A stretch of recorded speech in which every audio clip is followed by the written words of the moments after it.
বাজার পরিস্থিতি খবর জানতে যাচ্ছি সহকর্মী সেলিম মালিকের কাছে। তিনি আছেন রাজধানীর পলাশী বাজারে। সেলিম, আজকের বাজারে দ্রব্যমূল্য সম্পর্কে আমাদের জানাবেন।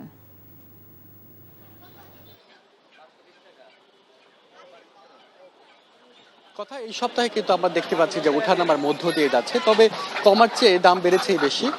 আমি যদি মুরগির দাম নিয়ে কথা বলি, যে গত কয়েকদিন আগেও কিন্তু যে মুরগি বিক্রি হতো, বিশেষ করে ব্রয়লার মুরগি 150 টাকা কেজি দরে, সেটি কিন্তু এই সপ্তাহে বিক্রি হচ্ছে 180 টাকা কেজিতে।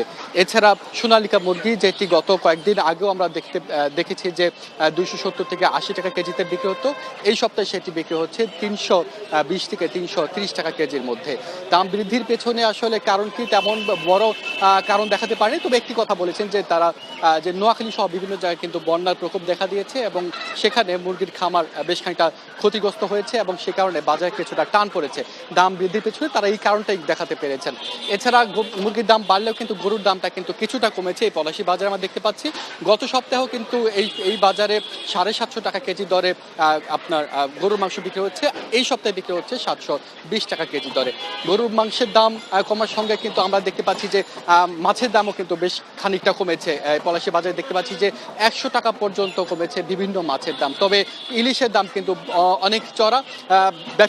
বিক্রেতারা যেটি বলছেন যে পদ্মায় এখন ইলিশ ধরা পড়ছে কম এবং প্রতি কেজি দাম উঠেছে এই পলাশী বাজারে আমি দেখতে পাচ্ছি যে 2,500 টাকা কেজি, অর্থাৎ 1 কেজি ইলিশ কিনতে কিন্তু 2,500 টাকা গুনতে হবে। এটা কিন্তু নিম্ন এবং মধ্যবিত্তের জন্য অনেকটাই সাধ্যের বাইরে।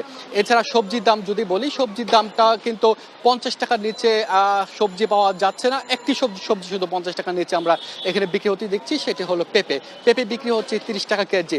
এছাড়া মরিচের দাম কিন্তু গত সপ্তাহে কিন্তু অনেক বেশি আমরা দেখতে পেয়েছি।